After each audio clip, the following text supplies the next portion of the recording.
Kasi Julian Raver, every season may mga bagong pasabog. So, itong season na to, what do you think, makes this special or parang kakaiba sa lahat? Do you think mas exciting ba itong season na to? Hello. Yes, good afternoon. Good afternoon or good morning pa naman. Sorry. Good afternoon na pala. Good afternoon, everybody. Welcome po sa The Clash 2025. Yes, Sir Don, nakita nyo naman yung bakbakan ng dalawang grupo, di ba? So ito yung iilan lamang sa mga mapapanood ninyo for this season. Syempre bukod sa clash nung New Clashers and the Clashbackers, mas magiging exciting tong season na ito kasi maraming mga pasabog tsaka mechanics kasi na hindi din ina-expect ng mga Clashers natin. At pati kami rin, actually, personally, nagugulat din kami sa magiging takbo ng competition. So, and I also believe na every round kasi talagang, hello? Parang wala sa space. Hello? Hello, Julie. Ayun, every round,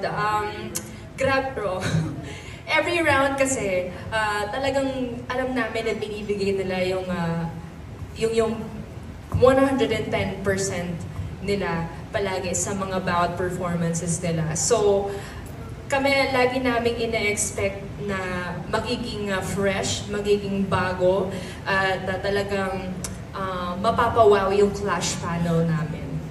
And I think that's what makes this show really, extraordinary. Kasi kakaiba talaga yung talent ng mga Pilipino. And we're just very, very happy to have this kind of competition, an original by GMA, of course, na talagang nagpo-provide ng opportunities para sa mga singers at mga artists dito sa bansa. Not only here, but also all over the world. Ayun, thank you, Raver. Ayan, galing. Parang nasabi na natin. Hindi, siguro, for me, basically, ito yun. Ito yung mas magpapa-excite this season. First time nangyari ito, 2 groups. And pinakamalaking clashback na nangyari. Tingnan mo naman yung mga clashbackers natin. And then, whether new clashers, dun pa lang eh. Tsaka yung mga pasabog, hindi mawawala yung pasabog natin sa The Clash. Tapos, bago pa yung stage namin. Kahit sila nung first episode, nila alam na yung pala mangyayari. Akala nila head-to-head na agad sila. Pero biglang sila pala muna yung magkakalaban. So, hindi mo talaga alam yung mangyayari pagdating sa The Clash. So, for me, itong 2 groups na to, doon pa lang nakaka-excite na yung show eh.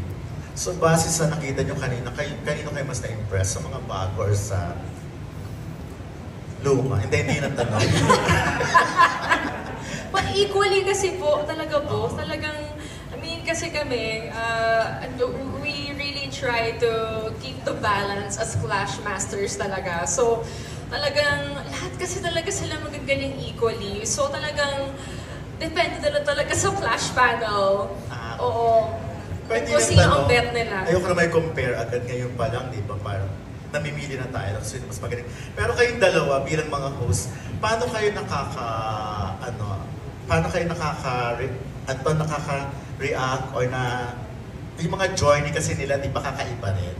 Paano kayo nakaka-relate sa mga journey mo to? Well, kasi for us, yung journey naman nila medyo same din naman sa journey namin ni Jules eh. Like, definitely, kailangan kasi na meron talaga is consistency. Consistency and creativity. Kasi alam naman natin na lahat sila, very unique yung boses. Sobrang galing nila lahat. Pero siguro for me, yung consistency and paano mo i-separate yung sarili mo sa kapwa mo clashers kasi lahat kayo magaling eh. So yun yung parang pinaka-challenge. At ganun din naman sa amin pagdating sa pag-artista. And so parang medyo same din naman.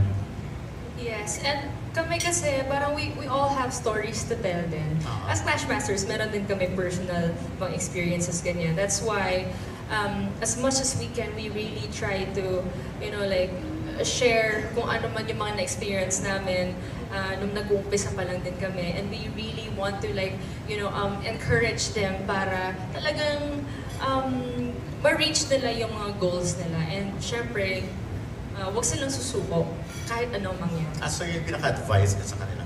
Yes. Tsaka kami yung #1 fan nila pag Super. kumakanta na sila. Kasi Yes. alam nila yan. Naku, kung alam lang Yes. talaga nila na nanonood kami sa gilid. Sobrang proud talaga kami sa gilid. Oo, nakaka-proud po talaga.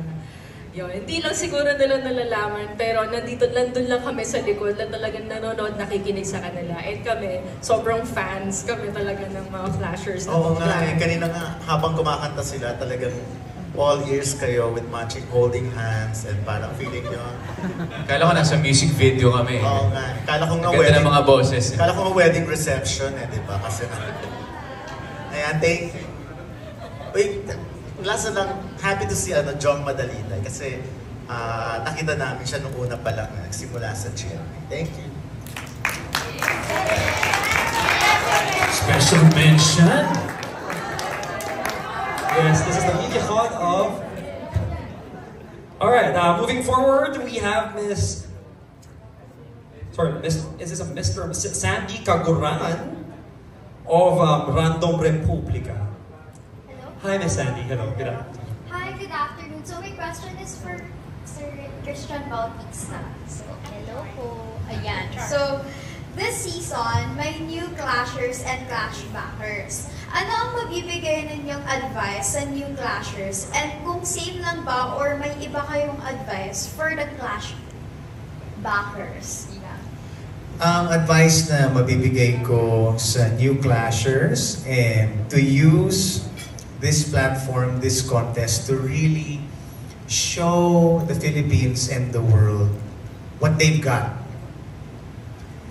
Yun din naman ang advice ko sa clashbackers. At sa simula pa lang ng contest, sabi ko sa kanila, isa lang ang mananalo dito. Sana ikaw, pero kung hindi ikaw, make your performance as memorable as possible. Yeah, thank you. Follow-up question na lang po. So, how do you keep your judging fresh every season? Again, sorry. How do you keep your judging fresh every season? Especially with the growing palette and the creativity of the new clashers. Fresh palette. Okay, sige. How do I keep it fresh? It's because of actually the contestants. That's why it's fresh. Kasi everyone gives a new energy. Kahit yung mga clashbackers, meron silang something new. They have to prove something. They have to live this moment again. And sa ating bagong clashers naman, yun nga, parang dinidiscover pa lang natin sila. Ano ba talaga yung strengths nila? Sino ba talaga sila? So that's how I react. I react to the new things that they give. And then the other question is, ano po ulit? Yun lang. Yun na yun. Okay. Yes, yun na. De, sayang yung palette eh. Gusto ko gamitin yung... It's fresh palette right now kasi it's a mix of old and new. And the energies and their performances talaga have really brought so much color again dito sa bagong clash na ito. Thank you. Thank you so much po and congratulations. Thank you po. Alright, thanks, Miss Sandy. Moving forward, Mr. Jojo Panaligan of Rider PH.